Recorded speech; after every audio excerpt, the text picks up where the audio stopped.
sahbihi wa man tabi'ahu ila yaumiddin. Rabbi shrah li sadri wa yassir li amri wahlul 'uqdatan min lisani yafqahu qawli.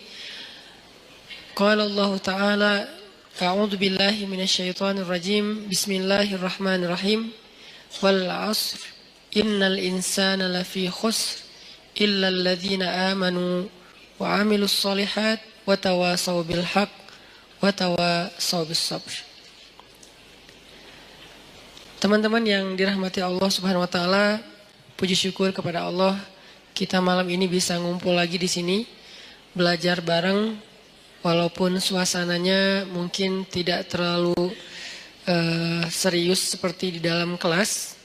Niatin aja pertama kita duduk iktikaf di rumah Allah. Itu aja udah luar biasa pahalanya. Sehingga kalaupun misalnya kita duduk di sini terus dengerin tausiah nggak ngerti, tapi insya Allah ngerti karena tausiahnya nggak terlalu berat. Kalaupun kita nggak ngerti, kita tetap pertama udah dapat pahala iktikaf. Dan iktikaf itu pahalanya kata Nabi, fadzalikumur ribat, seperti orang yang berjihad dengan adegan ribat. Ribat itu kalau di zaman Nabi mengepung benteng musuh dengan waktu yang lama, hari, minggu, bahkan kadang-kadang sampai 1 bulan. Kalau sekarang di Palestina, pasukan perjuangan pembebasan Palestina yang dikenal dengan nama Hamas, mereka ribat di terowongan-terowongan menunggu tentara Israel lewat, itu bisa berbulan-bulan sampai 1 tahun. Itu namanya ribat. Jadi berdiam diri sambil ngepung benteng musuh. Nah, itu salah satu adegan paling membosankan dalam jihad.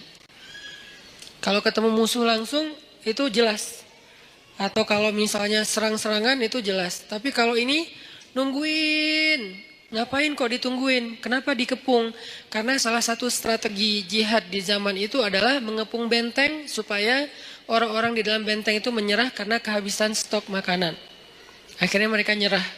Dan ini cara paling sedikit kerugian nyawa itu paling sedikit lewat ribat, karena hampir tidak terjadi peperangan. Termasuk Nabi ketika terjadi perang Khandak atau perang Ahzab, itu kan menggali parit ya di sekeliling kota Madinah. Nah, musuh datang ngepung sehingga kaum muslimin nggak bisa keluar untuk mendapatkan logistik. Nah, dalam masa pengepungan itu Allah Subhanahu wa taala mendatangkan angin yang kencang dan dingin sehingga akhirnya pasukan Abu Sufyan atau pasukan orang kafir itu harus meninggalkan pos mereka dan terbukalah jalur akses logistik untuk kaum muslimin. Itu disebut dengan ribat. Dan orang yang melakukan ribat ini terkenal dengan sabarnya. Orang yang melakukan ribat terkenal ahli ibadahnya. Karena kalau mereka dalam kondisi ribat, nganggur, apalagi main game, terus habis baterai, nggak bawa power bank, kan susah ya. Nah, sehingga orang yang ribat, itu dia nggak entertain. Entertain mereka itu ketika ribat apa? Tilawah. Entertain mereka ketika ribat apa? Sholat. Karena sholat buat mereka itu entertain, hiburan kalau bahasa lebih sederhananya. Soalnya Nabi SAW pernah bersabda, ketika mau sholat asar, Nabi bilang kepada Bilal, ya Bilal, arihna bis sholah. Wahai Bilal, istirahatkan kami dengan sholat. Jadi buat mereka sholat itu istirahat. Nah, ini namanya ribat. Yang mampu melakukan amal ini hanya orang-orang istimewa saja. Yang kekuatan sabarnya luar biasa. Dan ayat ribat itu ada di akhir surat Ali Imran. Ya ayyuhalladzina amanu sabiru wasabiru warabitu. Rabitu ribat. Ya ayyuhalladzina amanus biru wasabiru warabitu. Dia level ketiga. Wahai orang yang beriman, bersabarlah. Kita aja masih di level ini nih, belajar sabar. Wasabiru, kuatkan kesabaran. Maksudnya apa? Ini untuk level kedua yang ujiannya nggak habis-habis. Kalau bersabar itu ujian pertama. Misalnya ujian sebutlah sakit. Itu isbiru. Udah sakit, nggak punya duit, wasobiru. Udah sakit, nggak punya duit, nggak ada yang perhatiin. Nah ini nih wasobiru nih. Jadi bukan hanya isbiru. Jadi kalau ada teman kita sakit, isbir, sabar ya gitu. Tapi kalau gue bukan cuma sakit fisik, tapi nah kalau udah masuk ke dalam lebih ini lagi tuh berarti udah wasobiru. Berkali-kali terus saja diuji dengan ujian yang bertubi-tubi. Udah sakit, tadi ditinggalin orang yang dia udah sempat kegeeran, atau diharkosin, ya harapan kosong gitu kan. Atau teman-temannya pada cuek sama dia, nggak ada yang peduli, keluarganya jauh, nggak punya uang, dan segala macam bentuk ujian. Kalau udah terkumpul atau beruntun datang ke dalam kehidupan seseorang, maka kalimatnya wasobiru, kuatkanlah kesabaran. Ini level kedua. Di atas level yang kayak gini, yang ujiannya bertubi-tubi, ternyata ada level warobitu, ribat. Berarti ribat itu lebih daripada sabar dan kuatkanlah kesabaran. Kayak Nabi Ayub itu sabar atau kuatkan kesabaran? Kenapa? Karena ujian beliau bukan cuma sakit. Pertama sakit. Kedua, anaknya satu persatu meninggal. Setiap tahun meninggal satu. Setiap tahun meninggal satu. Sampai habis semua anak beliau. Ketiga, hartanya habis. Sampai beliau tinggal di gubuk kecil. Di tempat yang sangat kayak terpencil gitu. Kayak terusir gitu. Dan gak punya siapa-siapa. Yang keempat, keluarga besar beliau meninggalkan beliau kecuali istrinya. Sampai pernah saudaranya datang pengen menjenguk Nabi Ayub. Tapi mereka cuman dari luar, gak masuk ke dalam rumah. Kenapa? Mereka ngomong dan kedengaran sama Nabi Ayub. Mereka ngomong, jangan masuk, kenapa? Ntar ketularan. Itu kan menyinggung ya. Kadang-kadang kayak kita kena cacar ya. Kita tahu cacar itu nular. Tapi kita gak rela ada orang ngomong kayak gitu depan kita kan. Jangan ke rumah dia lagi cacar, ntar kamu ketularan. Kan tersinggung kan? Walaupun itu gak ada yang salah. Dia gak ngegibah, dia gak ngegibah sih.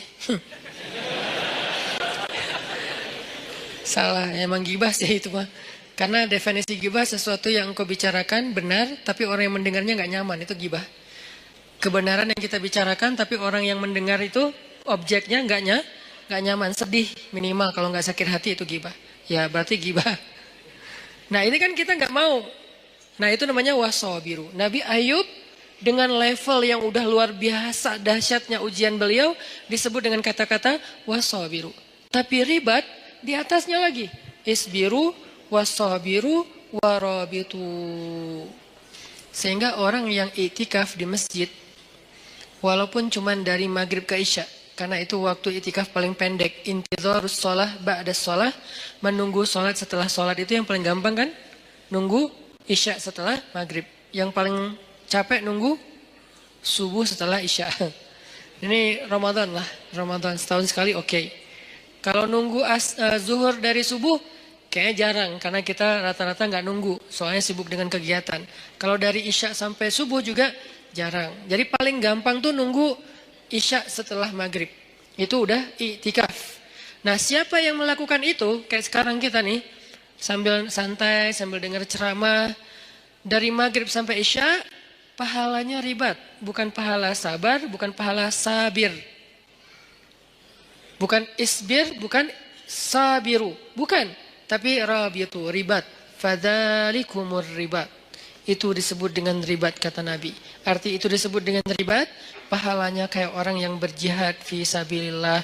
Maka absyiru, berbahagialah ketika kita ada di rumah Allah. Nggak ada tempat lain yang dapat pahala kayak gitu. Walaupun yang lain boleh. Saya paling nggak suka ngebandingin dalam bahasa judgment. Kalau ngebandingin dalam bahasa motivasi boleh. Contoh bahasa ngebandingin dengan bahasa judgment gimana? Di masjid berpahala, di yang lain itu dosa. Nah ini nih judgment. Kalau memotivasi, di masjid berpahala, yang lain juga nggak apa-apa. Karena kan area mubah dalam Islam itu luas banget kan. Apa hukum nongkrong di kafe? Haram. Siapa bilang haram? Lihat dulu kafenya gimana, dia nongkrongnya ngapain. Kalau dia lakuin dosa kayak berdua-duaan, oke, jadi bukan nongkrongnya tuh, khalwatnya. Kalau dia di situ kayak berjudi, berarti judinya. Kalau dia di situ misalnya kayak menggibah, berarti kumpulan gibahnya, perkataan yang sia-sianya. Tapi kalau dia nongkrong sekedar istirahat sebentar, sekarang namanya kafe, dulu namanya warung kopi. Kenapa di warung kopi boleh, di kafe nggak boleh? Lagi-lagi kayak kemarin. Kenapa bergaul boleh, gaul nggak boleh? Ya, kita terjebak dalam diksi.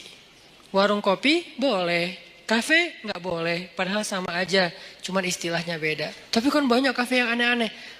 Allah alam, di Bandung sih banyak yang nggak aneh. Keren-keren lah, artinya kafenya masih standar. Jadi saya nggak mau menjudge bahwa yang selain di masjid sia-sia, yang selain di masjid dosa, yang selain di masjid ahli neraka. Ya nggak gitu juga kali ya. Tapi di masjid terbaik, itu udah pasti. Nggak boleh diragukan dan nggak boleh diperdebatkan. Kenapa? Karena sebentar aja di masjid pahalanya udah kayak jihad. Ada gitu tempat kayak gitu di luar? Ada. Di tempat orang sakit. Siapa yang datang ke rumah sakit atau ke rumah orang yang sakit, maka dia seperti berjalan di antara taman-taman surga. Seperti berjalan di antara taman-taman surga. Itu maksud Nabi itu sebaik-baik tempat di muka bumi itu masjid, maksudnya motivasi, bukan ngebanding-bandingin terus coret semua selain masjid, nggak gitu juga. Jadi buat teman-teman kadang ada yang nongkrong di mana, saya juga nongkrong, nggak apa-apa, tapi masjid harus jadi tongkrongan favorit. Yang lain kayak gimmick atau tambahan-tambahan kayak bonus lah ya. Tapi tongkrongan paling favorit itu adalah nongkrong di masjid. Kalau ada yang nanya, di masjid kok nongkrong? Ya nongkrong itu bahasa Arabnya majelis. I'tikaf. I'tikaf itu artinya berdiam diri. Berdiam diri bahasa anak mainnya nongkrong. Ya, sama aja. Jadi ini terjemah.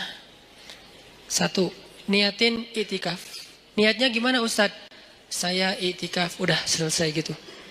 Nggak perlu ribet-ribet. Nggak perlu misalnya harus, cari dulu di googling, niat i'tikaf, boleh, nggak apa-apa pakai bahasa Arab, tapi kalau nggak ngerti bahasa Arab, an-niyah fil qalb, niat itu di dalam hati, ya nggak masalah juga, niatin aja, ya Allah saya lagi i'tikaf di rumah engkau, izinkan ya saya jadi tamu, diam sebagai tamu mah jangan terlalu maceh ya, loncat sana loncat sini, guling-guling, nah ini mah kalau di rumah kita ada yang kayak gitu gimana? Anak kecil aja, dede, takut pecah inilah apa segala macam. Nah, apalagi rumah Allah. Bertamu tenang, saking tenangnya sakinah. Bangun-bangun udah azan isya gitu kan ya. Jadi niatin i'tikaf. Yang kedua, niatin benar-benar dari rumah tadi tuh. Pas teman-teman berangkat ke sini, niatin ngapain? Mau tholabul ilmi, mencari ilmu. Mencari ilmu, pahalanya gimana? Dari rumah ke sini dihitung sama malaikat. Berapa jaraknya? Nanti dikali sekian. Minimal kali 10. Minimal. Nggak ada yang kurang dari 10 dalam amal soleh dalam Islam tuh. Al-hasanatu bi'ashri amthaliha, kata ulama. Kebaikan itu 10 kali lipat. Dan itu diambil dari hadis. Minimal 10, maksimal bighairi hisab. Nggak ada batas. Itu maksimal.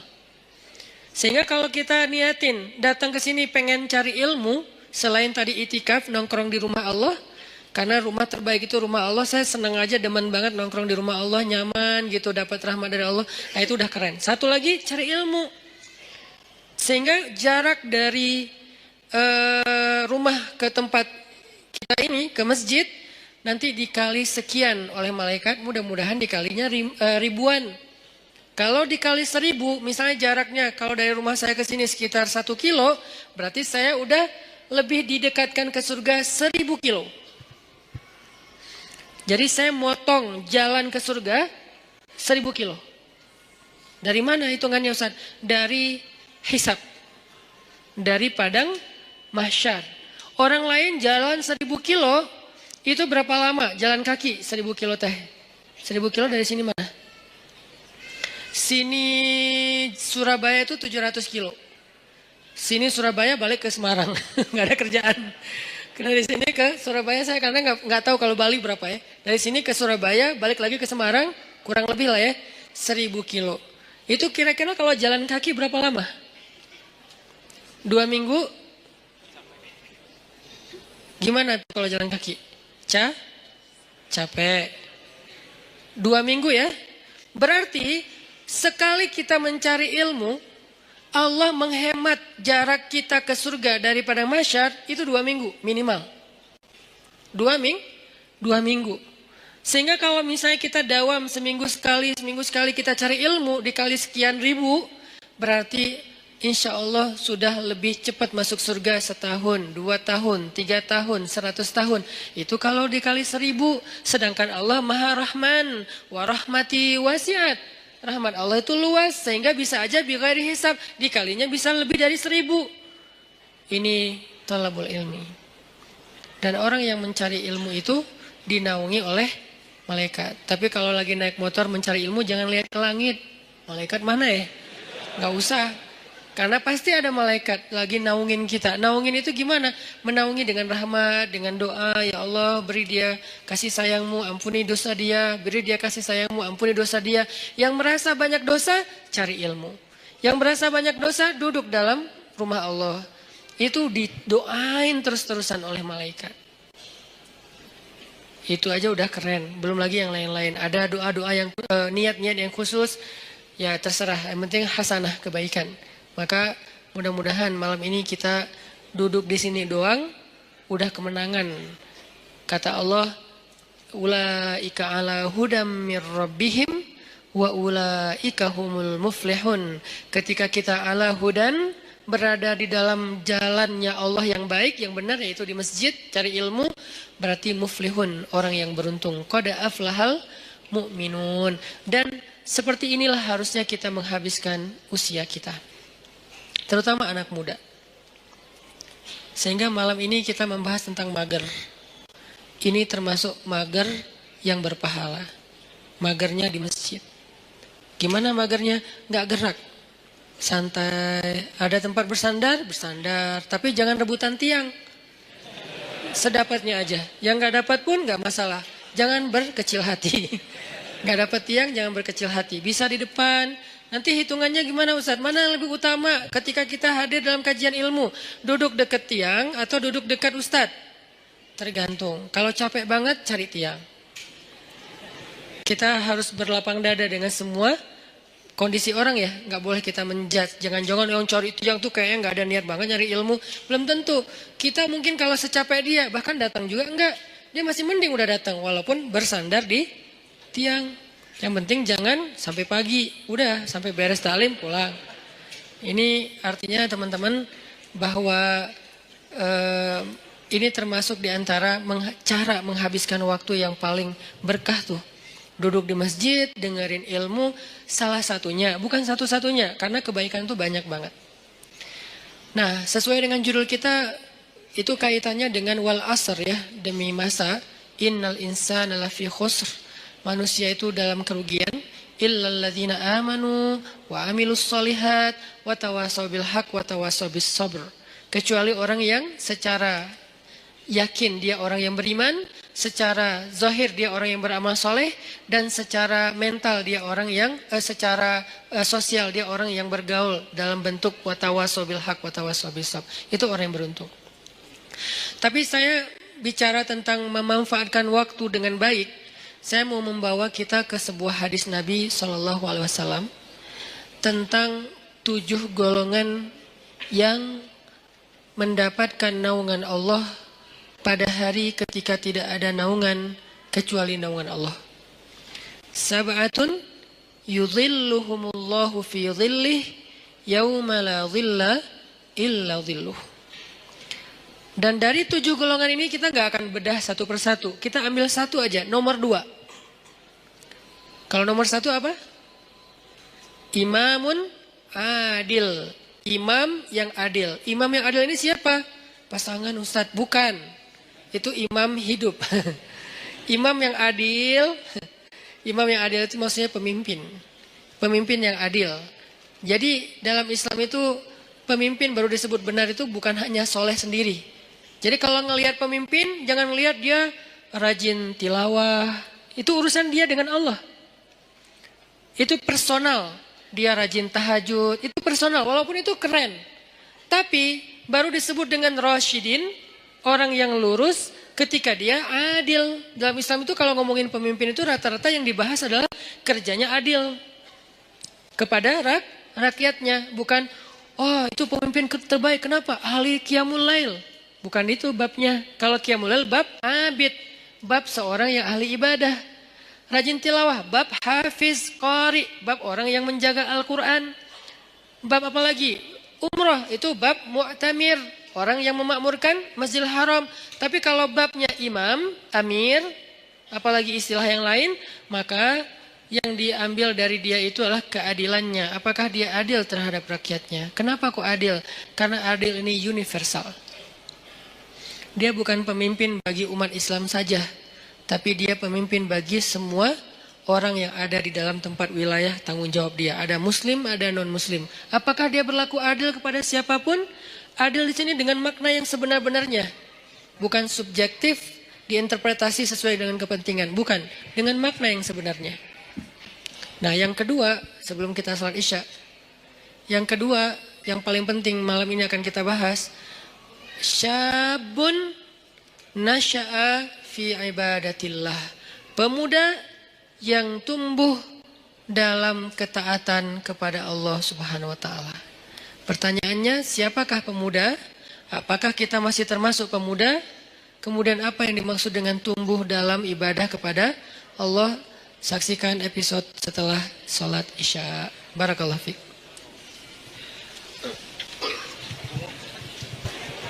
Bismillahirrahmanirrahim. Teman-teman semuanya yang disayang Allah Subhanahu wa taala. Tadi kita membahas tentang niat kita hadir ke sini, dan itu juga salah satu di antara amal solih dan kebaikan yang kita dapatkan hanya dengan sekedar duduk di masjid. Kalau kita lelah, istirahat di masjid. Kalau kita galau, mengadulah kepada Allah di dalam masjid. Kita punya masalah, mintalah pertolongan Allah di dalam masjid. Jadi masjid itu harus jadi tempat favorit kita.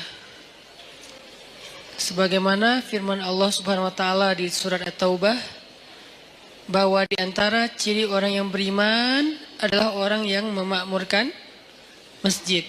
Ayat ini kemudian diperjelas dengan hadis, kalau kamu melihat seseorang itu bolak-balik ke masjid rumah, maka saksikanlah kalau dia itu adalah orang yang beriman. Kalau dia beriman, maka dia punya hak mendapatkan semua kebaikan yang Allah janjikan kepada orang yang beriman. Apa janji Allah untuk orang yang beriman? Wa basyiril ladzina amanu wa 'amilus shalihat anna lahum jannat. Allah janjikan untuk mereka jannat. Maka untuk mendapatkan jaminan memperoleh surga, jadikanlah diri kita punya ciri-ciri khasnya orang yang beriman. Salah satu di antara ciri khas orang beriman, dia senang ke masjid. Dia tidak perlu tinggal di masjid, tapi dia senang untuk datang ke masjid. Ini artinya bukan hanya sholat 5 waktu, mencari ilmu, sekedar istirahat, nongkrong, tilawah, sholat duha. Walaupun tidak ada keharusan sholat duha atau sholat sunnah itu di masjid, karena emang ada sunnahnya sholat sunnah itu di rumah. Tetapi tidak masalah kita lakukan di masjid juga. Nanti di rumah ada bagian sholat sunnah yang lain. Nah, berkaitan dengan judul kita mager pada malam ini, saya pengen ngangkat hadis tentang 7 golongan yang mendapatkan naungan Allah di padang mahsyar. Hari ketika nggak ada lagi naungan, arti nggak ada naungan, kita nggak akan nemu pohon di sana. Karena dalam konteks literasi Islam yang disebut dengan naungan itu nomor 1 tuh pohon. Kita nggak akan nemu pohon di padang mahsyar. Karena semua areanya satu bumi yang ukurannya 1000 kali lebih besar daripada bumi tempat kita tinggal sekarang. Dan namanya tetap bumi. Bumi mahsyar namanya. Kalau di akhir surat Ibrahim Allah nyebutnya Yauma tubaddalul ardu ghairal ardi was samawat. Hari ketika bumi yang lama sudah berganti dengan bumi yang baru. Earth yang lama berganti dengan earth yang baru. Earth yang baru itu disebut dengan Ardul Mahsyar. Kita nyebutnya padang mahsyar. Dalam teks Arab disebutnya Ardul Mahsyar. Terjemahan yang lebih tepatnya bumi mahsyar, planet mahsyar. Ukurannya 1000 kali lebih daripada ukuran bumi yang sekarang. Mataharinya juga berkali-kali ribu lipat lebih besar daripada matahari yang sekarang. Kebayang gak tuh panasnya kayak gimana? Dan pada masa itu yauma la dhilla illa dhilluh, enggak ada tempat bernaung, berteduh sama sekali. Kita enggak akan nemuin pohon sama sekali. Tidak ada kendaraan yang kita bisa berlindung dari cahaya matahari seperti mobil kita. Kalau orang Arab kendaraannya onta, terus di atas onta itu ditaruh semacam tenda gitu kan ya, itu udah enggak ada. Kalau dalam konteks modern, mobil. Nggak ada rumah tempat kita berteduh dengan ruang ber-AC. Sama sekali nggak ada. Semua tempat itu panas. Kalau di bumi sepanas apapun kita masih bisa nyari minimarket ya buat ngadem. Kita bisa nyari pohon. Kita bisa mencari payung. Kita bisa pakai topi. Kita bisa dipayungin sama dia. Masih banyak cara gitu untuk berteduh dari matahari. Pertama mataharinya nggak panas-panas amat. Keduanya banyak tempat berteduh. Nggak kebayang di padang mahsyar matahari entah berapa kali lebih panas daripada sekarang. Dan kemudian buminya juga tidak ada sama sekali kehidupan. Tandus, setandus-tandusnya. Itu hari yang paling luar biasa, melelahkan. Coba teman-teman renungkan, ingat-ingat ya. Dalam hidup kita pernah nggak ngejalanin satu hari yang capek banget di luar rumah? Capek banget di luar rumah. Kalau buat saya pengalaman kayak gitu tuh terjadi pas lagi haji hari Jumat, haji besar. Saya jalan malam nih, begitu matahari terbenam, jalan dari Arafah ke Muzdalifah. Jalan ke Muzdalifah. Sampai di Muzdalifah itu jalan padahal cepat sebetulnya dekat. Tapi karena crowded banget akhirnya macetnya bukan oleh kendaraan, macet oleh manusia. Kalau di Indonesia, Bandung, Jakarta kita sering macet kendaraan. Ini macetnya tuh manusia. Sampai berhenti tapi manusia. Coba kalau berhenti kendaraan masih mending, bisa pakai motor, bisa jalan kaki lebih cepat naik mobil daripada naik mobil. Ini orang tapi macet, berhenti. Sampai di Muzdalifah itu udah tengah malam. Padahal kalau normalnya paling juga sejam. Sampai Muzdalifah tengah malam. Muzdalifah langsung tepar di atas tanah, istirahat sebentar. Karena emang ada sunnahnya bermalam di Muzdalifah. Tapi kita nggak mungkin bermalam penuh. Karena ngejar, karena macet jadi kita kondisional. Istirahat sejam 2 jam di atas tanah, tidur. Bangun tidur milihin kerikil untuk lontar jamarat. Jalan lagi ke Mina. Sampai di Mina udah subuh. Subuh lontar jamarat. Lontar jamarat, beres lontar jamarat langsung pulang ke Mekah. Dan itu semua jalan kaki. Pulang ke Mekah buat tawaf ifadah. Nah itu sampai di Mekah itu udah menjelang zuhur. Tawaf gak usah jalan, berhenti aja, berdiri aja gitu. Itu kita tawaf sendiri, dibawa oleh arus. Jadi tawafnya gini. 7 putaran. Gitu aja, muter. Karena ke bawah arus saking padatnya manusia. Lalu beres tawaf yang kayak gitu kondisinya, udah jalan dari kemarin maghrib sampai siang nih jalan terus, tidur baru 2 jam itu juga nggak jelas. Kemudian balik lagi ke Mina karena harus masuk Mina sebelum matahari terbenam. Kalau masuk Pas matahari udah terbenam, nanti kena denda. Akhirnya kita ngejar, balik lagi ke Mina. Perjalanan sekitar 3 jam lebih. Itu adalah hari yang paling melelahkan dalam hidup saya di luar rumah. Dan padang mahsyar, kalau dibandingkan dengan itu tuh bukan kerikil lagi. Lebih kecil dari kerikil kepayahannya. Gak ada apa-apanya. Padang mahsyar lebih dahsyat dari itu. Jalannya bukan setengah hari kayak saya cerita tadi.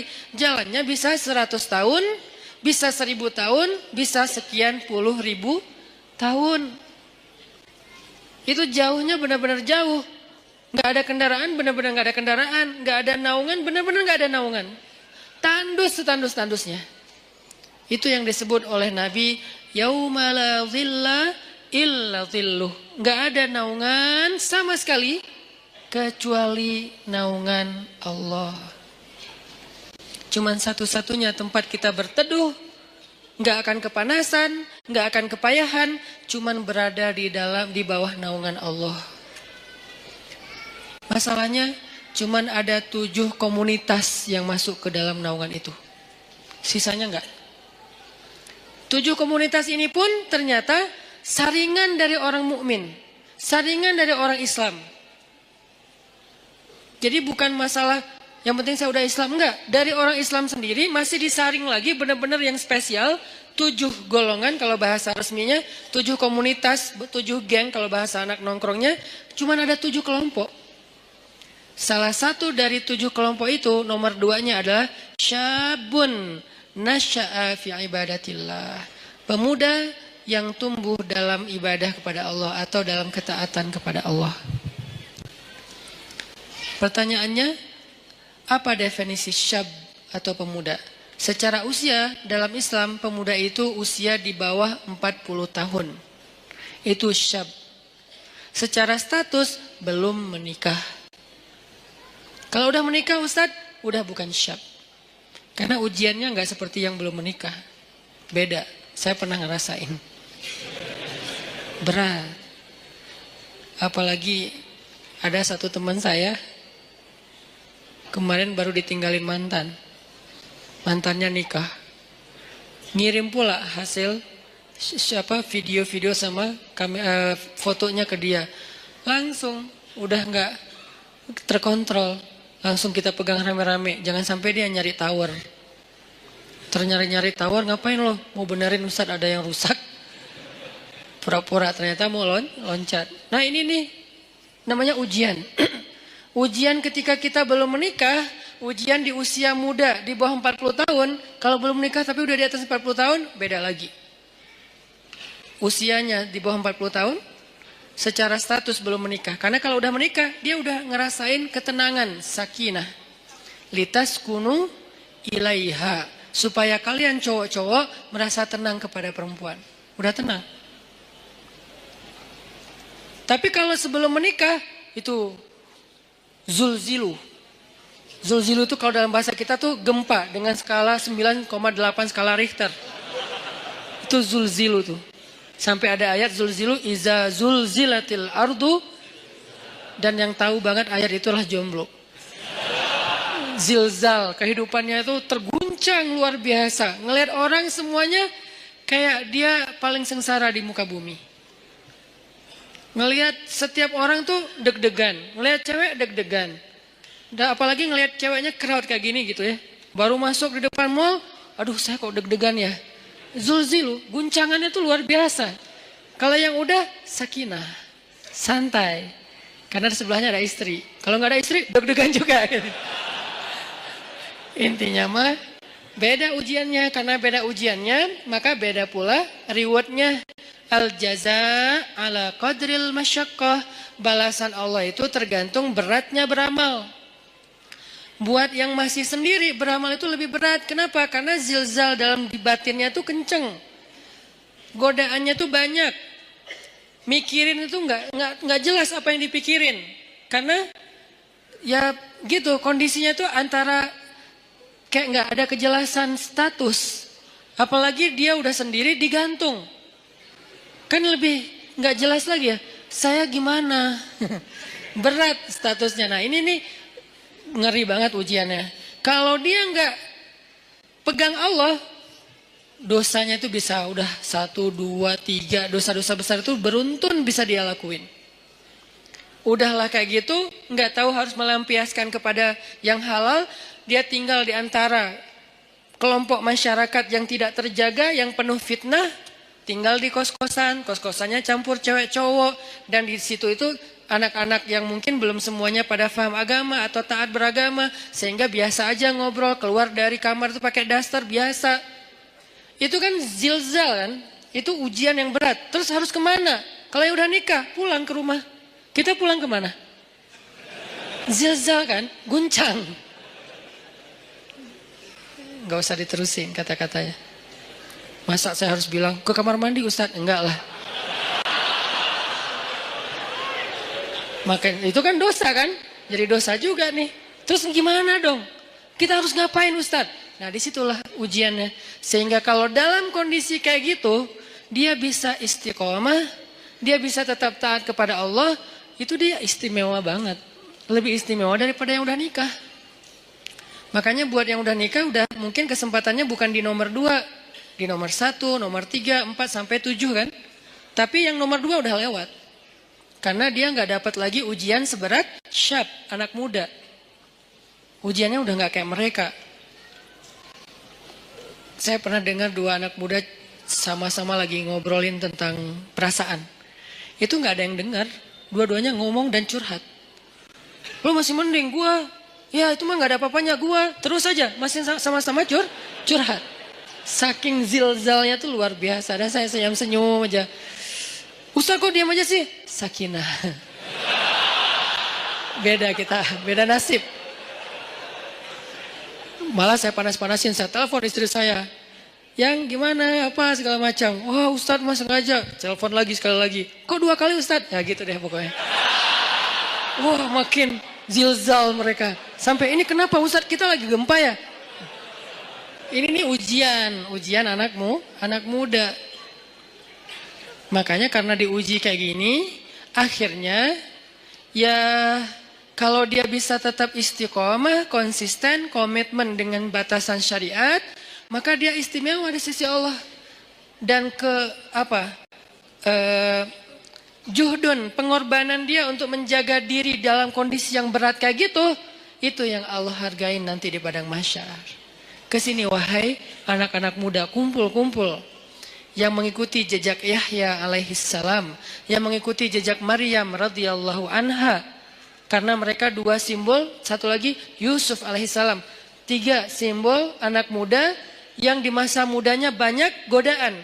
Yusuf digoda, Yahya digoda, Maryam digoda. Tapi istiqomah tidak berbuat dosa sampai Allah menentukan kebaikan setelahnya. Kebaikan Yusuf akhirnya menikah juga. Kebaikan Yahya akhirnya syahid. Kebaikan Maryam akhirnya diberikan anak tanpa punya suami.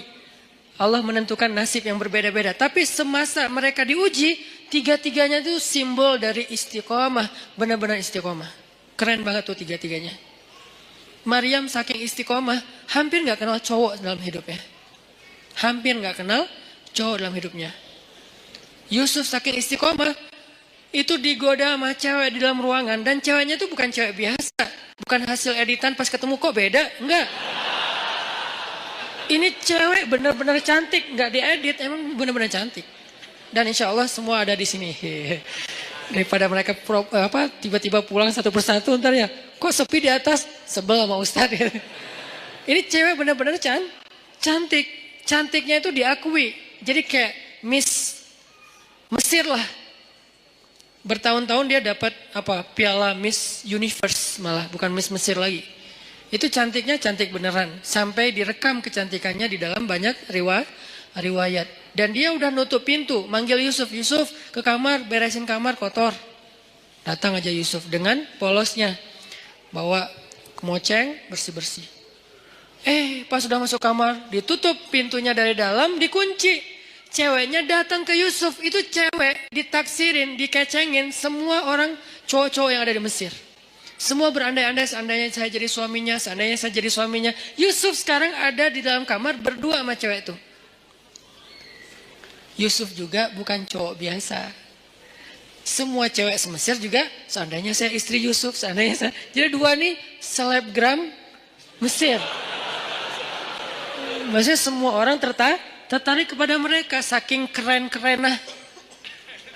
Cowoknya keren, ceweknya kerenah, dua-duanya keren lah.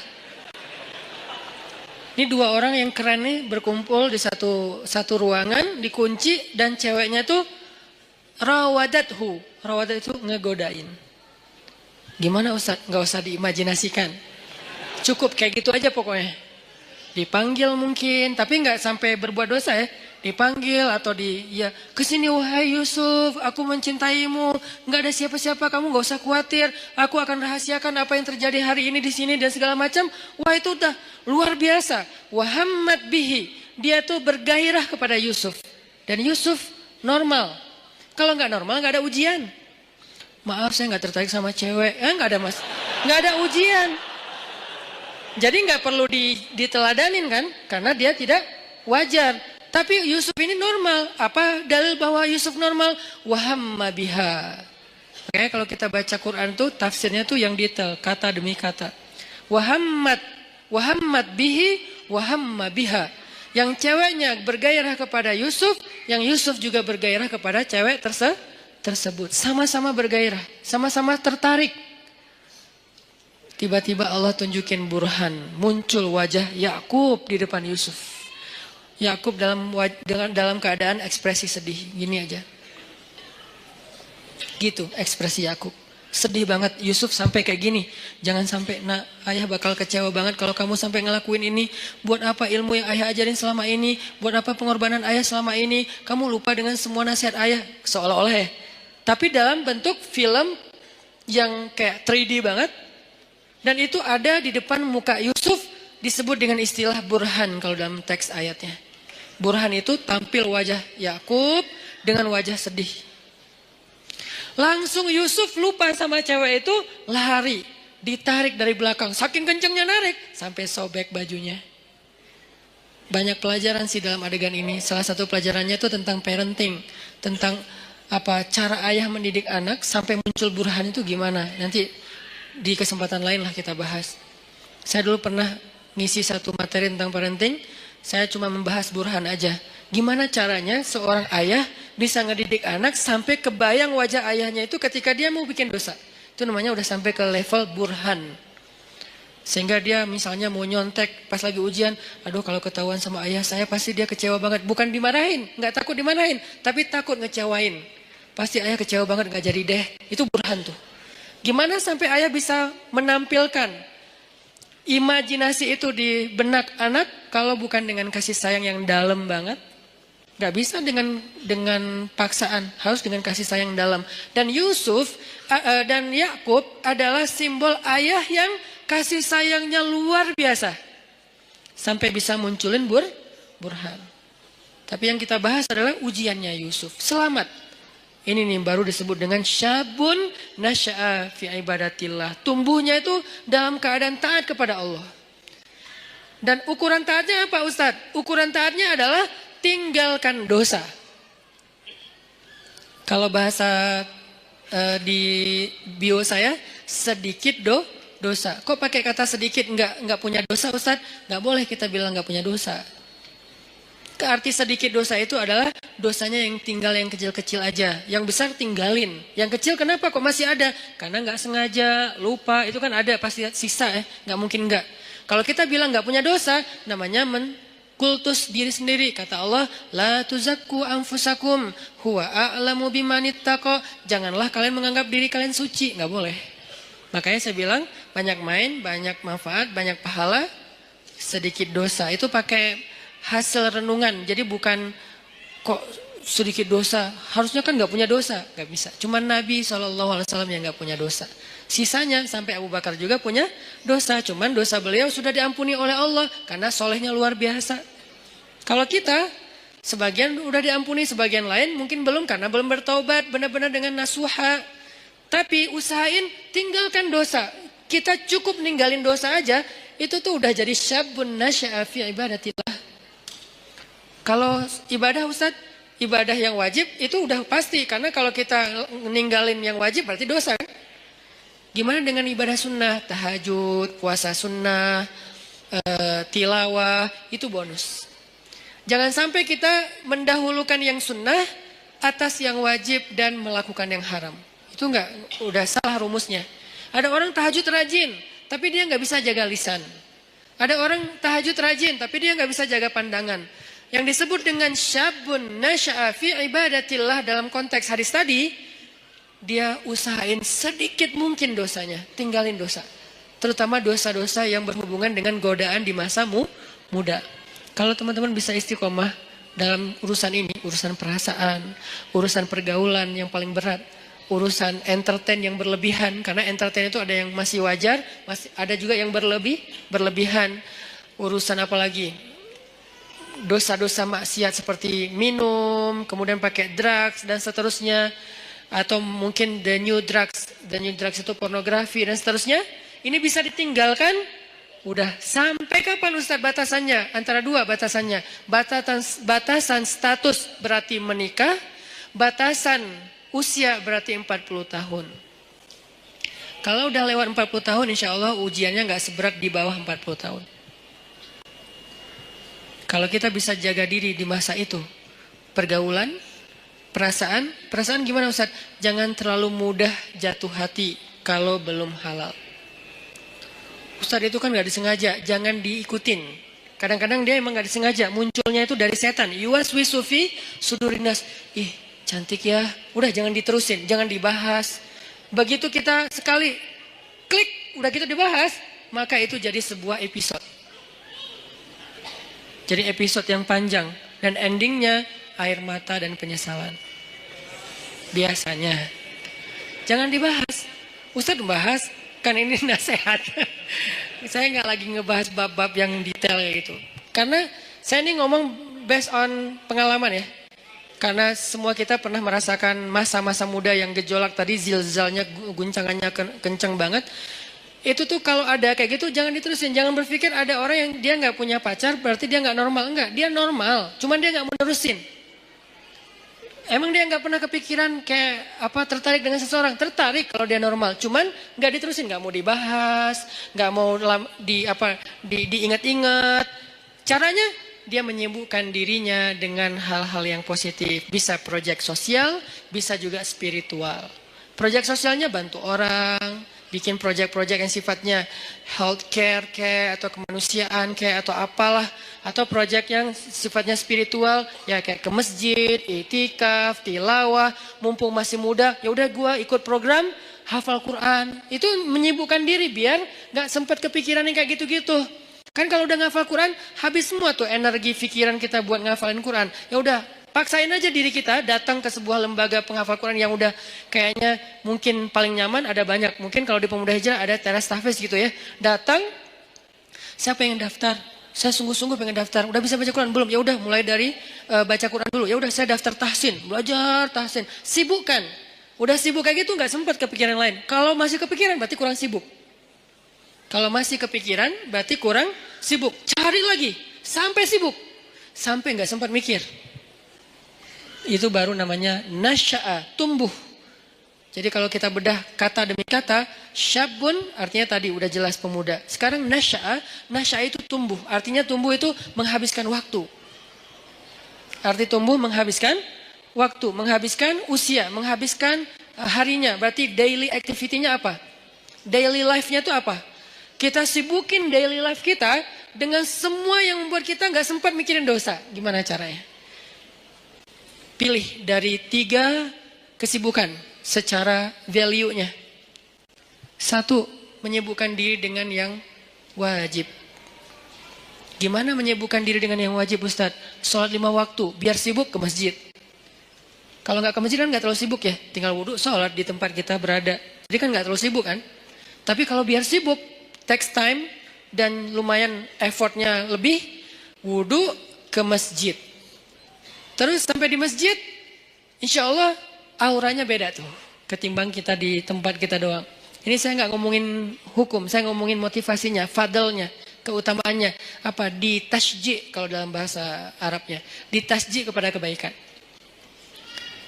Sibukkan, nasya'a itu menyibukkan diri dengan Sesuatu yang membuat pertumbuhannya itu semuanya atau enggak semuanya pun mayoritasnya positif. Daily life kita tuh mau diapain? Yang wajib ibadah misalnya, yang wajib orang tua misalnya, berbakti sama orang tua. Itu udah lumayan tuh ngambil waktu kita. Jadwalin. Kalau misalnya kita ngerantau, telepon, WA. Jadwalin kalau kita dekat sama orang tua tuh datang ke orang tua, ada waktu bersama dengan orang tua ngapain gitu. Keluarga kalau dengan orang tua plus dengan adik kakak atau apa. Pokoknya keluarga ini silaturahim kan. Kalau bahasa lebih ini lagi silaturahim, jalin, sibukkan dengan yang wajib. Ustadz, yang wajib udah sholat 5 waktu, telepon orang tua, tilawah sehari minimal 2 lembar. Minimal itu wajib. Di atas itu sunnah. Sejuz normalnya idealnya sejuz. Minimal 2 lembar lah sehari. Udah Ustadz, masih banyak waktu kosong. Yang sunnah.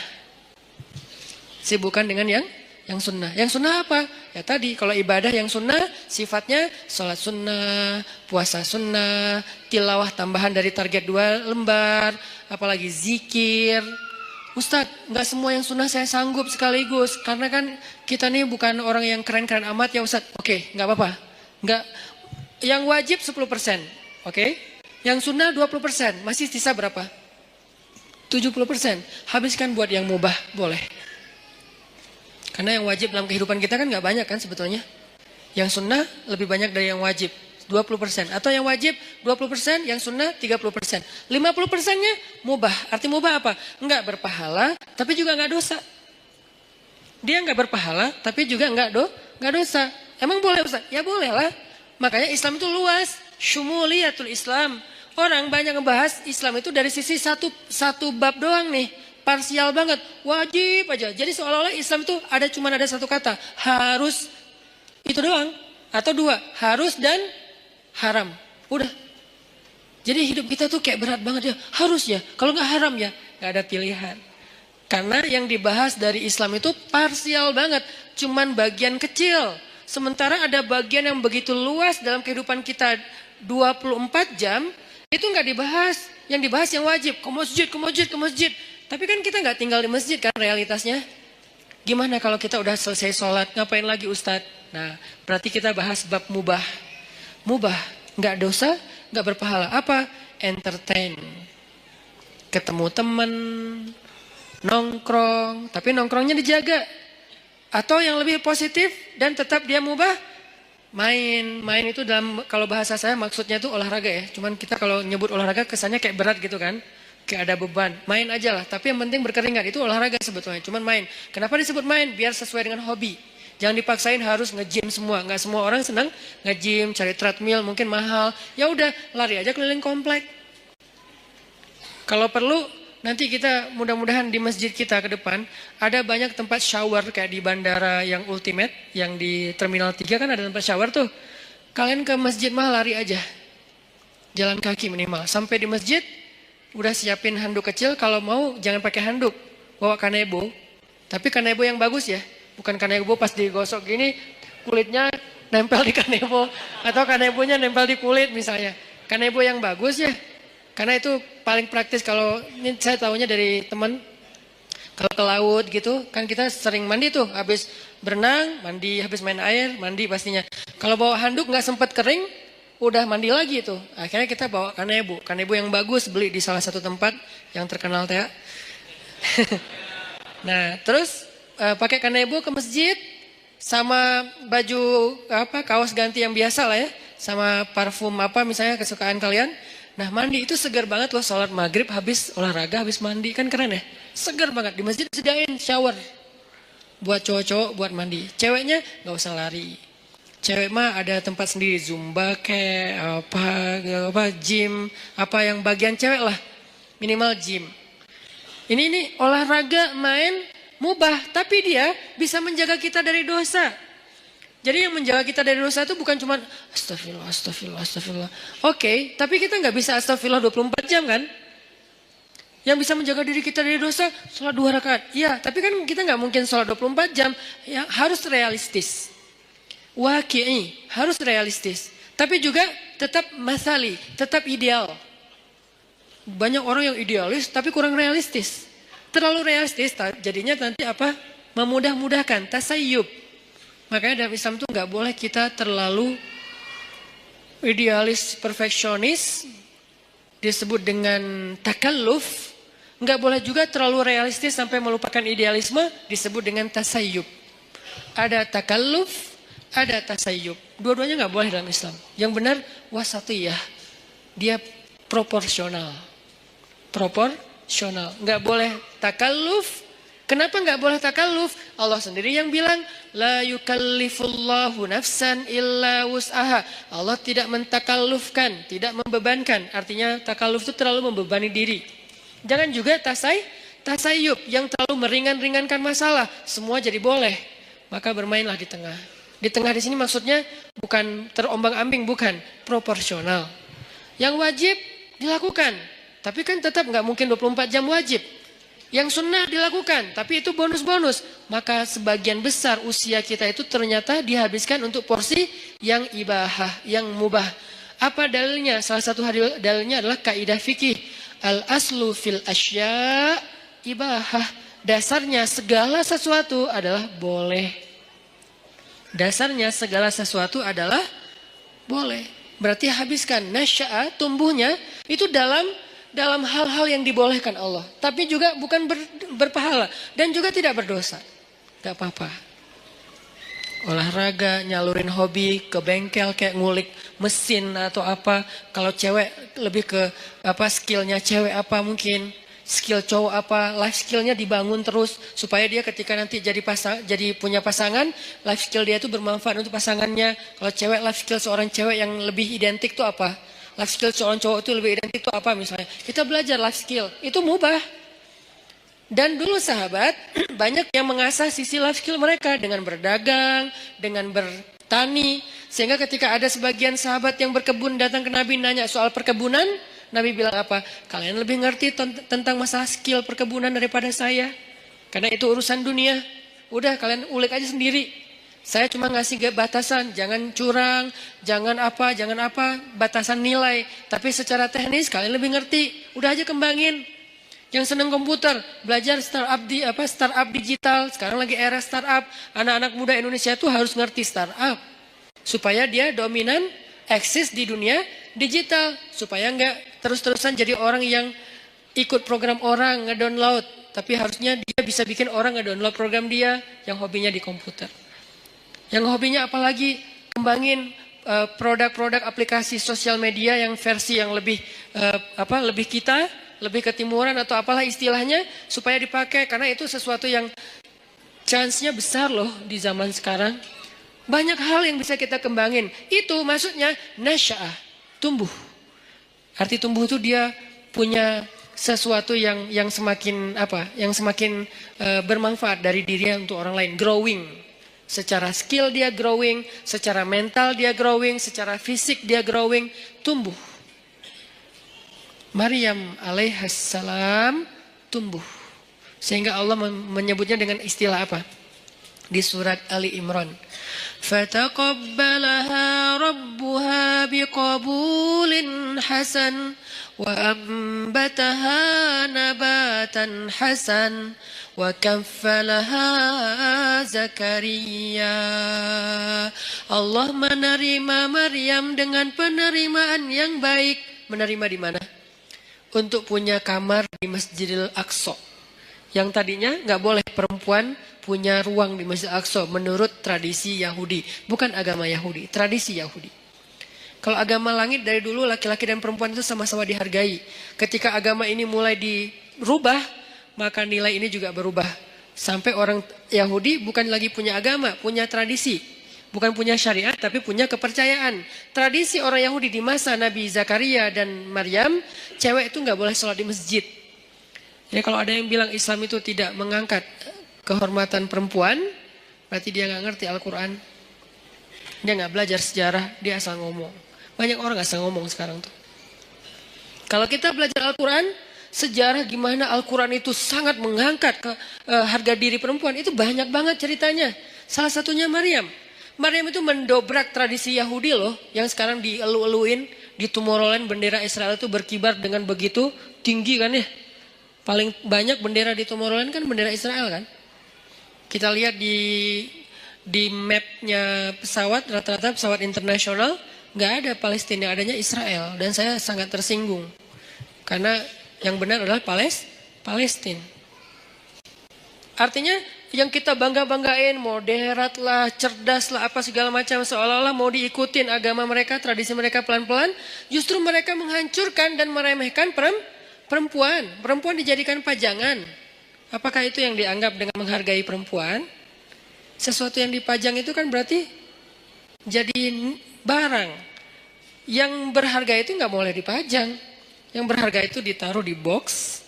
Boxnya ditaruh di dalam sebuah peti atau di dalam sebuah loker, dalam lemari, lemarinya dikunci, kamar dikunci, pintu dikunci, gerbang digembok. Namanya safety box. Saking berharga. Karena kurang berharga di display. Siapa aja boleh nyentuh, siapa aja boleh lihat, siapa aja boleh bolak-balik, taruh lagi, datang lagi yang baru, bolak-balik naruh lagi. Kenapa? Kurang berharga. Sekarang kalau kayak gitu, kira-kira siapa yang lebih menghargai perempuan? Yang menjaganya dengan menutupnya, dengan menjaga batasan, jangan terlalu banyak bergaul ke semua laki-laki, kecuali yang ada urusan-urusan yang penting saja. Atau yang buka-bukaan, display di banyak produk, di banyak event, di banyak festival. Mana yang lebih menghargai perempuan kalau mau dilihat dari sisi realitasnya? Baca nanti sejarah Maryam. Maryam tuh mendobrak tradisi Yahudi. Yang tadinya perempuan ditolak di masjid. Masjid Al-Aqsa ditolak. Datang Maryam dibawa oleh Zakaria, rame tuh di antara rabi-rabi Yahudi. Orang-orang pemuka agama Yahudi debat. Wahai Zakaria, kamu sudah mencoreng tradisi nenek moyang kita. Mana pernah di Masjid Al-Aqsa ini ada perempuan. Mereka lupa bahwa bahwa agama ini berasal dari seorang laki-laki yang punya istri, yang punya anak perempuan, yang punya ibu. Manusia biasa yang tidak jauh dan tidak bisa lepas dari kehidupan seorang perempuan. Mana pernah di Masjid Al-Aqsa itu ada perempuan dan nggak boleh perempuan itu rendah, nggak boleh dia sama dengan laki-laki. Itu tuh doktrin Yahudi loh. Perempuan itu rendah sehingga dia tidak boleh diberikan hak yang sama dengan laki-laki. Perempuan itu hina, jadi nggak boleh masuk ke masjid yang mulia. Laki-laki doang yang mulia dan boleh masuk. Itu tradisi Yahudi sebelum datangnya Maryam. Datang Maryam, Allah takdirkan namanya pun Maryam. Dan tahu arti Maryam? Khadimah. Maryam itu artinya pelayan masjid. Itu arti Maryam. Saya memberi nama anak saya dengan kata Maryam, berharap dia melayani agama. Makanya saya kasih nama Maryam.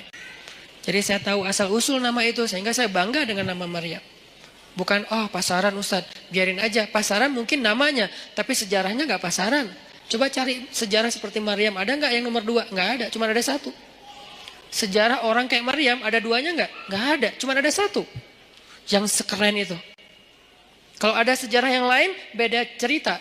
Khadijah keren, beda cerita. Fatimah keren, beda cerita. Asiyah keren, beda cerita. Tapi yang kayak Maryam nggak ada, cuma 1. Yang paling kerennya, dahsyatnya luar biasa. Bahkan di antara 4 perempuan sempurna ini, sebagian ulama berpendapat Maryam nomor 1-nya. Jadi saya kasih nama Maryam, saya berharap ya Allah, kelak mudah-mudahan anak saya ini Maryam menjadi khadimah lidinik, menjadi pelayan untuk agamamu. Arti melayani agama, dia memperjuangkan agama dengan potensi yang dia miliki. Maryam, makanya takdirnya bernama Maryam khadimah di Masjidil Aqsa. Akhirnya debat adu dalil. Setelah adu dalil kalah nih rabi-rabi karena memang mereka bukan nabi kan, ngelawan Zakaria yang nabi, yang cerdas, yang bijaksana. Akhirnya Allah berfirman, "Fataqabbalaha Maryam biqabulin hasanin." Allah menerima Maryam dengan penerimaan yang baik. Maksudnya Allah memuliakan Maryam. Berubahlah tradisi Yahudi sejak saat itu. Sejak Maryam masuk ke Masjid Al-Aqsa, perempuan-perempuan Yahudi mulai boleh masuk ke Masjid Al-Aqsa. Alasannya, tuh Maryam boleh, masa kami nggak boleh? Akhirnya boleh. Ini sejarah gimana agama-agama langit yang ditutup dan disempurnakan dengan Islam sangat menghargai perempuan. Tapi kan banyak laki-laki muslim tidak menghargai perempuan. Itu namanya human error. Bukan sistemnya yang error.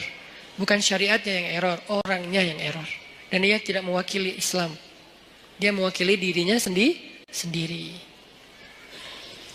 Akhirnya Maryam tinggal di situ. Lalu ada kalimat wa ambataha nabatan hasana. Lalu dia tumbuh di sana dengan pertumbuhan yang baik. Nah, ini yang berkaitan dengan tema kita. Tumbuh dengan pertumbuhan yang baik. Bisa nabata, bisa nasya'ah. Kenapa untuk Maryam pakai kata nabata? Malam ini agak sedikit banyak mengulas tafsir ya. Kenapa Maryam pakai kata nabata tidak nasya'ah? Sedangkan hadis tentang pemuda tadi nasya'ah, tumbuh. Kalau Maryam nabatan wa ambataha nabatan hasanan. Kenapa nabata? Karena Allah pengen menghargai Maryam dengan istilah apa? Tumbuhnya pakai istilah bunga. Bunga itu nabata. Makanya jadi bahasa Indonesia nabati. Tumbuh-tumbuhan. Kan saya dulu ngajar bahasa Arab. Lumayan lama. Jadi saya tahu banget bahasa Indonesia itu banyak banget nyerap dari bahasa Arab. Sehingga kalau kita mau bilang anti Arab segala macam, kita lupa sejarah tentang berdirinya negara dan terbentuknya bahasa kita sendiri. Bahasa kita itu dibentuk oleh ulama. Buktinya banyak bahasa Arab di dalam bahasa kita. Banyak banget, 80%-nya bahasa Arab. Bahkan bahasa Sunda sebagiannya bahasa Arab. Ya, kalau saya pergi ke Kalimantan tuh saya bilang, kalian tahu nggak Katulistiwa itu bahasa apa? Bahasa apa Ustaz? Sanskerta? Bukan, bahasa Arab. Khatul istiwa. Khat artinya garis, istiwa artinya lurus. Garis lurus yang membentang di bumi. Kita nyebutnya bukan khatul istiwa, katulistiwa. Karena kita nggak bisa bilang kha, jadilah ka. Katulistiwa. Kita nggak boleh lupain sejarah. Cuman ini nggak perlu jadi perdebatan. Karena di sini nggak ada ruang debat, saya sampaikan. Tapi di sosmed saya nggak mau ngomong kayak gini. Debat, nggak penting. Tapi ini bagian dari taskif kita. Nabatan. Allah tuh pengen menghargai Maryam, maka disebut dengan nabatan. Bahasa kita nabati, artinya tumbuh-tumbuhan. Tumbuh-tumbuhan di sini artinya bunga. Maryam itu kata Allah, kamu itu bunga wahai Maryam. Kamu itu bunga. Makanya fitrah perempuan senang bunga. Jangan kasih kaktus tapi. Kan bunga Ustaz. Jangan. Atau jangan juga yang bunga apa yang di Bengkulu teh? Rafflesia. Keren ya? Emang keren, tapi bukan untuk dihadiahin ke cewek. Kamu, kenapa sih kamu? Enggak, ini bunga buat kamu. Aduh kok gini sih? Nah, bunga namanya juga bunga bangkai. Jangan kasih bunga, ya apalah. Tapi boleh yang asli, boleh yang sintetis. Biar nggak layu. Ini buat kamu, kok yang kayak gini sih? Kan ini nggak asli. Biar nggak layu, seperti cinta aku. Oh ya, cinta aku nggak ori, tapi dia nggak layu-layu sih. Apaan sih nggak jelas. Jadi maksud Allah pakai kata nabatan, menurut tafsir Allah tuh menghargai Maryam, makanya pakai bahasa Maryam itu kayak bunga tumbuh dengan mekar, dengan baik, itu Maryam. Tapi korelasinya dengan pembahasan kita, Maryam itu tumbuh dan tumbuhnya dalam bi'ah solihah namanya. Apa arti bi'ah solihah? Lingkungan yang baik. Berarti pelajaran kedua tentang tumbuh yang bisa nanti dapat naungan di padang mahsyar, biar kita termasuk orang yang gak mager adalah cobalah cari bi'ah solihah, carilah lingkungan yang baik. Kalau gitu kita gak boleh gaul sama orang yang gak baik, boleh. Tapi kita jadi ada dua, ada kebutuhan kita, ada lebih ke share-nya kita. Kita kalau mau sharing, mau giving, mau berbuat baik, cari orang yang belum baik untuk kita ajak baik bareng. Tapi kita sendiri juga belum baik-baik amat. Sehingga kita butuh yang mengajak kita lagi nih. Semua orang saling mencari dua itu tuh. Satu project untuk dia beramal soleh dengan mencari teman-temannya yang belum hijrah, ajak hijrah. Tapi kalau gaulnya sama itu doang, lama-lama kita lemah. Cari juga bi'ah solihah yang bisa ngajak kita, yang bisa ngingetin kita. Watawasau bil haq, watawasau bis sob. Bi'ah solihah namanya. Cari pertemanan. Gimana cari? Ini lebih ke teknis ya. Gimana cara cari teman yang bisa jaga iman kita? Karena kata Nabi, almar'u ala dini khalili, seseorang itu agamanya tergantung temannya. Cari, serius nyarinya, kepoin. Jadi kalau belum halal nggak usah nyari orang yang mau dipacarin, mending cari orang yang mau disahabatin. Sahabatnya dunia akhirat, yang nanti di padang mahsyar dia nanya kita, ya Allah, kemana sahabat saya yang dulu ikut taklim bareng? Kemana sahabat saya yang sering ngingetin tahajud? Kemana sahabat saya yang ini? Kata Allah, dia di pintu neraka.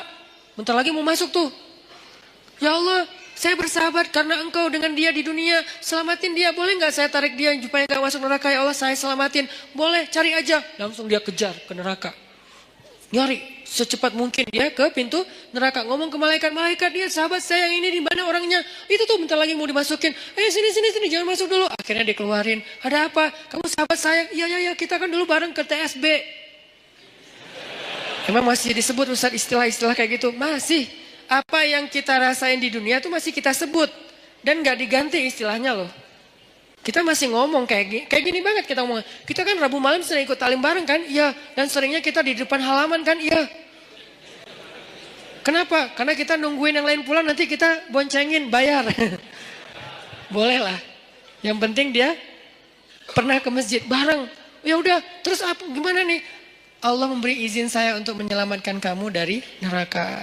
Masuk. Nah, ini orang kayak gini harus dicari. Dia tuh nemenin kita di dunia dan akhirat loh. Lebih penting daripada pacar. Kecuali pacar halal. Kalau pacar halal udah gak ada lah yang bisa dibandingin ya. Udahlah terbaik itu mah. Tapi kalau ini mah beda project. Pacar halal kan untuk membahagiakan kita ya. Kalau ini untuk menyelamatkan kita. Bukan membahagiakan. Mungkin dia gak akan ngebahagiain kita. Jangan berharap kita bahagia bareng dengan dia. Aneh. Ustaz saya udah bahagia dengan dia. Aneh ya. Dia nyelamatin agama kita. Maksudnya nyelamatin kita dari dosa. Nyelamatin kita dari pas lagi kayak futur, istilah anak-anak aktivis teh. Futur itu pas lagi down, ya drop imannya itu. Dia nyelamatin. Caranya gimana? Cari orangnya yang agamanya bagus. Arti agamanya bagus. Dia tuh kayak lebih stabil kesolehannya daripada kita. Walaupun dia bukan orang yang suci. Kalau dia berbuat salah sesekali jangan langsung pundung. Wah ternyata sama aja. Udahlah saya cari yang lain. Nggak ada orang yang suci. Susah nyarinya dan nggak akan ketemu. Mau balik lagi ke zaman Nabi nggak mungkin. Jadi cari orang yang lebih stabil ibadah atau agamanya dari kita. Ada orang kayak gitu, udah pegang tuh. Deketin dia. Bujuk dia biar dia mau bersahabat dengan kita. Bujuk pakai apa aja, kasih hadiah kayak bantu dia ketika dia ada masalah. Saya punya teman kayak gitu beberapa orang. Sengaja saya pegang banget tuh. Salah satunya ada di Tasik. Yang dulu sempat tinggal di Bandung. Beliau pernah jadi supir angkot. Kemudian ketemu saya di Masjid Al-Latif. Kemudian kenalan. Beliau jadi curhat, saya kerja di angkot sekarang udah mulai agak susah dapat pelanggannya, udah sepi angkot sekarang Ustaz. Ya udah, yuk kita usaha yang lain, bikin usaha bareng dia, jual pulsa yang 60 cabang itu bareng dia. Biar dia terdongkrak lah ke penghasilannya. Udah gitu main di mobil, jual beli mobil bekas juga bareng dengan dia. Sampai akhirnya dia jual kue keliling pakai motor. Motornya saya hadiahin motornya. Butuh apa? Ya kayak lebih enak daripada jual beli mobil bekas. Karena kita beberapa kali jual beli mobil bekas rugi. Gak tahu cara milih mobil, ketipu wae ya. Jadi akhirnya udahlah, kita gak usah jual beli mobil bekas gitu ya. Mending kita yang lain aja, apa dong gitu. Akhirnya dia mikir-mikir, dia survei, udah saya mau jual roti aja naruh-naruh di warung. Kan butuh kendaraan, saya kasih hadiah motor. Gak mahal sih, semampu saya waktu itu beli motor bekas, saya kasih ini Pak pakai aja motornya. Wah alhamdulillah Ustaz, alhamdulillah. Doa, nah doa ini nih yang saya nunggu-nunggu nih. Semoga Ustaz rezekinya bertambah dan segala macam. Benar, langsung Allah buktikan. Semoga makin bahagia, benar. Langsung, suamiku keren banget sih. Gitu. Itu tuh kan yang paling berharga ya, dihargain cewek kan. Itu tuh benar. Jadi dia saya jaga. Dia akhirnya mungkin karena ya Allah yang lebih tahu yang terbaik. Akhirnya dia nggak sukses juga tuh bisnis roti. Pindahlah balik ke kampungnya karena anak istrinya di Tasik. Dia di Bandung kan kasihan ya. Ketemunya cuma 2 minggu sekali. Akhirnya udahlah Pak ke Tasik aja nanti. Di sana butuh apa saya support. Di Tasik dia jual sayur. Pakai motor yang tadi saya kasih. Terus mau buka warung. Bantuin buka warung. Kenapa? Saya pengen dia ingat saya setiap kali dia punya masalah. Sehingga kelak ketika saya punya masalah di akhirat, dia yang akan bantu saya. Di dunia, kalau dia punya masalah, saya bantu dia. Di akhirat, saya punya masalah, dia bantu saya. Itu prinsip saya tuh. Karena saya tahu ibadah dia. Dia pernah nginep di rumah saya waktu masih di Cimahi. Kan rumah saya tuh di tengahnya ada courtyard, courtyard. Maksudnya ada ruang terbuka gitu. Ruang terbuka di belakang baru ada kamar buat tamu. Jadi biar nggak nyampur dengan ruang utama. Jadi tamunya bebas, istri bebas di rumah. Jadi nggak harus pakai hijab terus. Nah malam nih jam 1 malam saya bangun ke dapur dengar orang nangis di belakang. Ngeri kan? Jam 1 malam dengar orang nangis. Ngeri banget kan ya? Itu horor banget loh. Tapi berhubung waktu itu saya penasaran, saya buka pintu dapur, saya ngeliat pelan-pelan, saya buka. Nih pokoknya kalau ada yang aneh, gue tendang nih. Buka pelan-pelan, udah siap-siap gitu kan. Ternyata dia lagi sholat di courtyard, di ruang terbuka itu. Karena ternyata hobi dia itu sholat di ruang terbuka emang. Tahajud. Dia lagi sholat, nangis dalam sholatnya. Gini. Dan saya berharap pas dia nangis itu, dia nyebut nama saya. Itu kan yang paling berharga kan. Karena mungkin buat dia, saya paling berkesan dalam hidup dia. Sering nolongin, sering jadi hero lah. Sehingga dia pasti nyebut di dalam doa itu yang saya harapin. Saya ngintip, Masya Allah. Nah ini berarti ini orang nih harus saya pegang nih. Saya tolong dia di dunia nih, biar dia tolong saya nanti di akhirat. Sampai, ini minggu depan saya niat mau ke Tasik lagi, mau ngasih dia hadiah karena anaknya mau nikah. Mau ngasih hadiah yang istimewa, biar dia ingat saya. Nanti pas di padang mahsyar saya berharap, ya Allah, itu usahanan di mana? Itu tuh masih nggak jelas tuh. Siapa tahu mungkin nasib saya nggak jelas, Allah alam, tapi mudah-mudahan enggak sih ya. Tapi kan kita nggak tahu ya, nggak boleh terlalu sok kegeeran juga kan. Oh saya kan ustadz, udah nggak butuh lah yang gitu-gitu. Siapa bilang? Emang ustadz udah paling suci? Teman-teman aja nggak tahu aib-aib kita karena Allah menutupi aib. Jadi tetap aja nggak boleh kegeeran, tapi juga jangan putus asa. Main di tengah tadi. Jangan kegeeran sok soleh, jangan putus asa merasa nggak ada apa-apanya di tengah. Berjuang untuk lebih soleh, tapi wajilat wa qulubuhum wajilah, hati mereka tetap khawatir, tetap takut. Nah, saya berharap minimal saya ada garansi nih. Begitu saya agak-agak ada rada-rada aneh-aneh nih di pada masyar, dia ngomong ke Allah, ya Allah, dulu saya motor dikasih sama dia, warung saya disupport sama dia, saya keluar dari angkot dulu gara-gara dia. Makanya saya hidup nggak jelas di dunia teh. Gara-gara dia semua nih. Ya Allah, dia udah banyak nolongin saya. Tolong dia dong ya Allah. Boleh nggak saya tolongin dia? Karena nih orang benar-benar ahli ibadah. Saya bareng dengan dia pernah jadi driver saya juga. Bareng dengan dia nyetir ke Jakarta. Ke Sukabumi. Kita ada acara di Sukabumi, dia nyetir. Pak, bantuin saya nyetir. Oke, nyetir. Di mobil, saya tilawah surat Al-Muluk. Murajaah hafalan lah.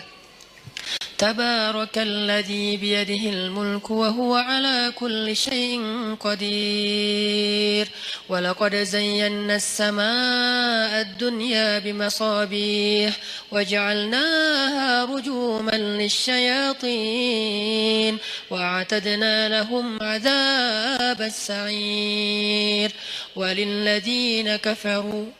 وللذين كفروا بربهم عذاب جهنم وبئس المصير. Itu yang lagi nyetir nangis terisak-isak. Saya aja yang tilawah nggak nangis. Kan aneh kan? Pas saya ngeliat, aduh nangis juga. Masa saya yang baca nggak nangis, dia aja yang dengerin nangis gitu kan? Cepet banget air matanya berlinang. Berarti kan hatinya bersih. Berbaik sangka ya. La nuzaki ahadan Allah. Kita nggak menganggap seseorang suci di depan Allah. Tetapi kita berbaik sangka. Hatinya bersih. Lebih bersih dari saya. Makanya dia lebih mudah nangis daripada saya. Sabar banget. Sama anak-anak tuh megang banget. Dia luar biasa pokoknya. Nah ini nih saya pegang nih orang nih. Nggak boleh jauh. Butuh apa? Saya support. Butuh apa? Saya harus punya kelebihan sedikit harta. Biar kalau ada dia butuh apa-apa saya pasti ngasih. Cuman itu yang bisa saya lakukan. Karena kalau fisik nggak bisa bantu dia. Dia fisiknya lebih kuat. Kita bikin mukhayam tuh di Ciwidey, bikin mukhayam anak-anak pemuda hijrah. Becek-becek, kita lagi berhenti istirahat dulu mau bangun tenda, dia bangun sendiri tuh. Dia cangkul semuanya. Pokoknya nih kita nyebutnya dia itu ini, istilahnya tuh Hulk, kayak Hulk, tenaganya kuat banget. Malam di gunung, di Leweng, kita lagi kemah-kemahan gitu nggak jelas. Malam-malam jam 1 malam kan kita mau tahajud nih. Turun ke sungai kan. Yang pertama di sungai udah mandi tengah malam tuh dingin-dingin di Ciwidey dia. Datang-datang. Kita yang lain tunggu teman. Baru turun ke sungai bareng. Jangan sendiri-sendiri gitu kan. Dia mah kita lagi nunggu yang lain, bangun. Pura-pura ngebangunin teman, padahal nggak berani turun. Bangun. Udah mau jam 1 bentar lagi kiam. Bangun. Pas kita udah pada bangun, dia datang. Hah, Pak, kok segar banget? Habis mandi Ustaz. Di mana? Di sungai. Ustaz saya anterin. Saya pura-pura gengsi gitu dong ya. Nggak usah, bisa sendiri gitu. Tapi dia maksa, saya curiga. Sampai sekarang saya tahu kenapa dia maksa nganterin saya. Karena dia baru ngeliat sesuatu di bawah.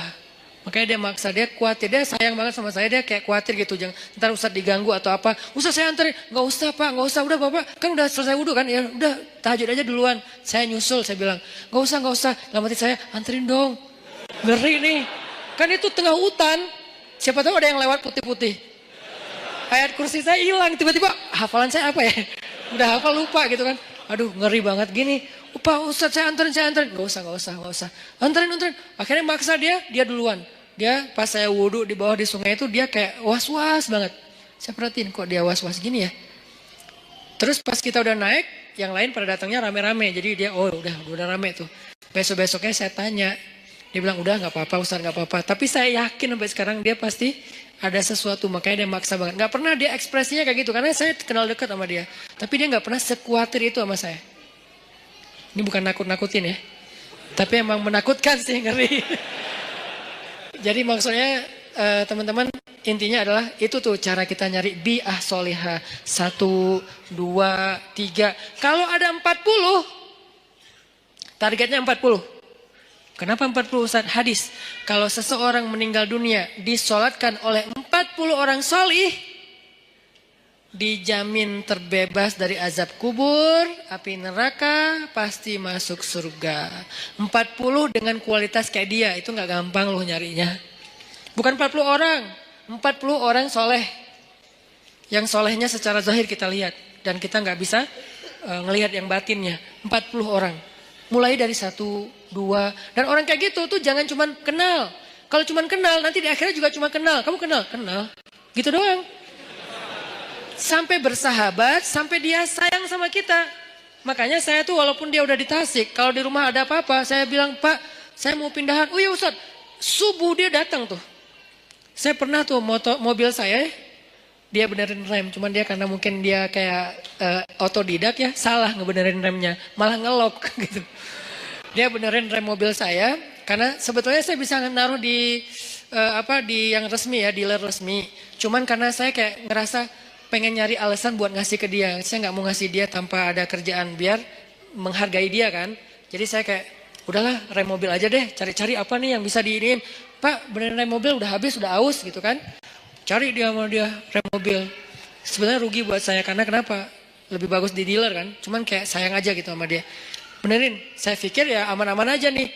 Karena dia orang kuat banget. Saya pernah mobil yang dulu yang kita jual beli mobil. Mobilnya mesinnya turun mesin. Kebayang gak turun mesin? Itu ngerjain sendiri. Satu pakai dongkrak, satu pakai tangan.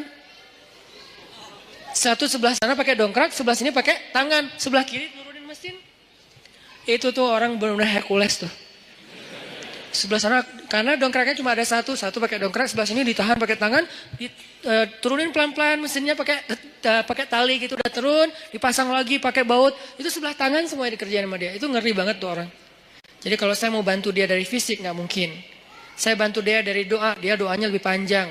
Saya bantu dia mungkin hanya sedikit dengan kebutuhan finansial dia. Akhirnya saya bayarin, dia benerin rem mobil. Ternyata salah masang. Saya jalan di jembatan Surapati tuh ngelok. Tuk gitu, tiba-tiba ngelok. Untung bukan di tol. Kalau di tol kan bisa ngejungkir kan. Untuk kecepatan ya sekitar 60 atau 40 gitu ngelok. Ngelok di atas jembatan. Saya telepon, Pak ini remnya kenapa ya? Dia di Tasik. Malam jam 9 malam. Pak ini rem kenapa kok bisa ngelok gini? Aduh Ustaz salah, kayaknya ada yang salah. Saya sekarang ke Bandung. Dia mau ke Bandung aja tuh naik motor. Beneran jam 11 malam udah di Bandung. Padahal saya bilang jangan saya panggil montir aja datang ke tempat saya biar dibenerin di sini atau di direct deh. Jangan. Ya udah ditutup telepon tetap datang. Jam 11 malam datang. Ada apa lagi saya kejadian di sini tuh. Ini buat saya kenapa saya yakin banget megang dia. Ada apa aja dia datang. Subuh-subuh datang. Jam 2 malam datang. Kalau di dunia aja kayak gini dia belain saya. Gimana di akhirat. Supaya dibelain segitunya. Kita harus modal dikit lah. Modalnya apa? Bisa modal dengan tenaga kita, dengan perhatian kita. Kalau ada kelebihan rezeki, dengan rezeki kita. Apa aja deh, pokoknya modal. Dapat 1. Saya baru dapat 3. 3 apa 2 lah. Pokoknya kurang dari 5 lah. Orang kayak gitu. Yang udah mau care banget sama saya di dunia. Dan saya berharap nanti kayak gitu care dia buat saya di akhirat. Kumpulkan 40 orang. Kalau bisa dapat, begitu kita meninggal, saya yakin insya Allah kalau nggak ada halangan yang darurat banget, saya meninggal nih, dia pasti datang dari Tasik sholatin saya. Dan saya berharap ada 40 orang kayak dia sholatin saya. Mudah-mudahan di antara orang itu adalah semua teman-teman yang ada di sini. Aman lah udah akhirat saya tuh. Mungkin ada 1.000 orang, 2.000 orang yang sholatin kita. Pasti ada 40 orang mudah-mudahan ya yang soleh banget. Ya udah aman udah. Nggak ada azab kubur insya Allah. Dikubur tenang-tenang aja. Kiamat kapan ya? Kiamat kapan ya? Gitu. Karena orang yang baik amalnya kan pengen cepat kiamat kan. Di dunia kan pengen lama. Kiamat sudah dekat. Jangan ngomong gitu ah. Kalau dikubur, please ya Allah, tiup sangkakalanya, pengen cepat gitu, pengen masuk surga. Ini namanya bi'ah solihah, mencari pertemanan yang baik. Kayak gitu teknisnya. Yang terakhir, fi ibadatillah. Kalimat fi ibadatillah ini artinya dalam hal yang tidak berbuat dosa. 1, pemuda yang banyak godaan, yang penting istiqomah. Yang kedua, cari lingkungan, tumbuh. Kita habiskan waktu kita dengan hal yang positif, walaupun gak harus semuanya wajib dan sunnah. Dan yang ketiga, ibadah kepada Allah itu tingkatin. Kayak tadi, sibukkan diri kita. Sampai gak sempat mikirin dosa, sibukin. Apa yang bisa bikin kita sibuk? Yang menyenangkan gak apa-apa, tapi yang bukan dosa. Sibukin dengan ketemu teman, sibukin dengan misalnya ngerjain hobi, sibukin dengan olahraga, sibukin dengan main-main yang bermanfaat, sibukin dengan geng, sibukin dengan proyek sosial, naik lagi levelnya sibukin dengan Al-Quran, sibukin dengan ibadah. Pokoknya sibukin diri kita sampai gak sempat mikirin yang macam-macam. Itu baru namanya syabun nasya'a fi ibadatillah. Mudah-mudahan dengan gitu kita udah gak mager lagi insya Allah. Barakallahu fikum. Semoga semua yang ada di sini, teman-teman yang soleh dan solehah, kelak di padang mahsyar kita saling kenal, saling memanggil, dan saling menyelamatkan, saling menolong. Dan insya Allah semua kita termasuk di antara golongan yang Allah sebutkan orang yang mendapatkan naungan Allah di hari ketika tidak ada naungan kecuali naungan Allah. Allahumma inna nas'aluka ilman nafi'a wa qalban khashi'a wa amalan salihah wa rizqan halalan tayyiba. Allahumma ansuril Islam wal muslimin. Allahumma ansuril muslimina fi Palestin. Allahumma ansuril muslimina fi Suriah. Allahumma ansuril muslimina fi Yaman. Allahumma ansuril muslimina fi Rohingya. Allahumma ansuril muslimina fi kulli makan. Allahumma wahid kalimatal muslimin wa wahid sufufal muslimin wa alif baina qulubil muslimin. Allahumma ja'alna minas salihin. Rabbana atina fid dunya hasanah wa fil akhirati hasanah wa qina azabannar. Barakallahu fikum, billahi taufiq wal hidayah. Wassalamualaikum warahmatullahi wabarakatuh.